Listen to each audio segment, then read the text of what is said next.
The real-life drama behind the movie It Ends With Us is not ending anytime soon.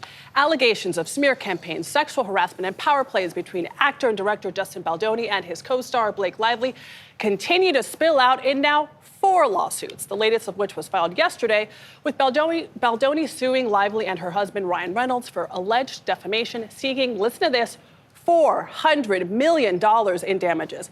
But I think to understand this, we need to start from the beginning. So hang in with me here. Buckle up. In December, Lively filed a complaint in California against Baldoni and his production company, alleging he had created a hostile-work environment on set and sexually harassed her, including improvised kissing on scenes. The New York Times reported on those claims and additional allegations that Baldoni hired a PR team to launch a public smear campaign against Lively to overshadow her concerns.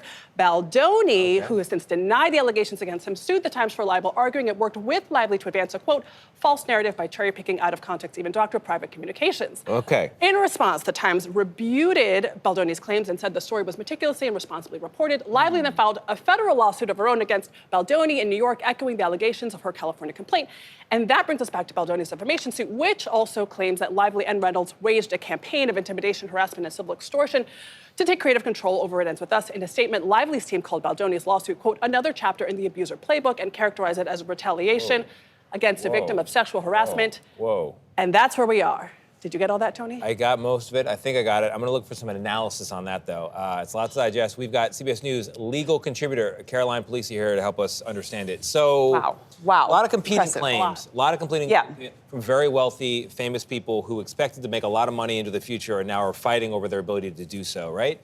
How do you determine what's true in a case like this? Right. Well, at this stage, these are just complaints, right? We do have a lot of receipts, as it were. We're seeing a lot of text messages attached in the complaints, but we won't really know more until we get into the civil discovery phase, where parties are allowed to depose people, get more information in interrogatories and things like that. But if you recall, back when this movie came out, which you know, there was some controversy over how Lively had marketed the film. It was more, she gave a more rom-com vibe than, I mean, it's a pretty heavy subject matter, domestic violence. She kept saying, like, wear your flowers. Yeah, wear your florals, get your girls. Yeah, exactly. Right, and about a film about domestic violence. Right, and then some old clips surfaced of her maybe not being so gracious in interviews. And people were saying, like, is the algorithm pushing this negative press of Lively?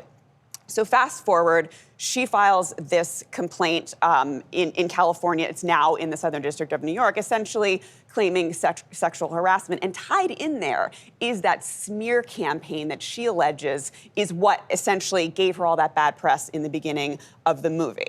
Which is what the New York Times is then reporting on. Correct, and exactly. Baldoni's saying this is a hit job, and you didn't follow proper protocol journalistically. It's tough to win a libel suit, though, in the United States. Very difficult. And the New York Times piece, so Baldoni then immediately sues the New York Times, saying they doctored the images of those text messages. He came with receipts. I will tell you, he came with receipts showing that they were not doctored, but they were sort of cherry-picked out of context, which... Maybe like missing a smiley face that would change the context. Taking out some emojis, exactly. Like, and so, you know, that's a separate issue. But this most recent lawsuit, Baldoni... They're not playing. They're going after the smiley faces. Whoa. Yeah, that changes everything. But it does. So Baldoni now is actually suing Lively and Reynolds, which is interesting.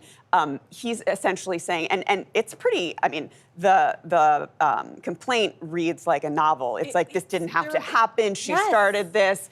But basically, not only is he alleging defamation, but the top line accusation here is civil extortion, actually. I read that, and I was like, extortion? That's when you extort someone for money, but they're using extortion differently here. How? Correct. So it's business extortion, essentially. Baldoni is the one that obtained the rights to this was a very popular book, It Ends With Us. He bought the rights to make this into a script. His studio produced it. He directed it. They hired Lively as an actress, and basically what he's alleging is that she really took control. She hijacked the film, stepped outside of her role as an actress, and basically took over the production of the film.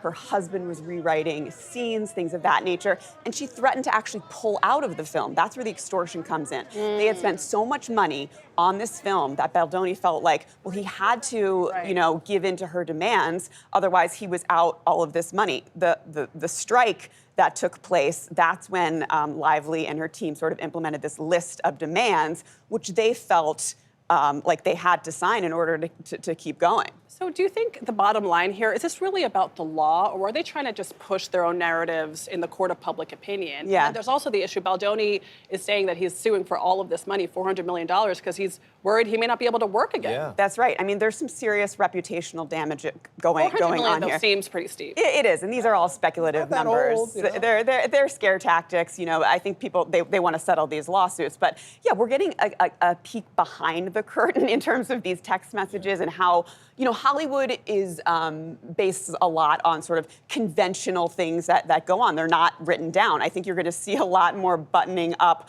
on the lawyer side of what your place is in a movie.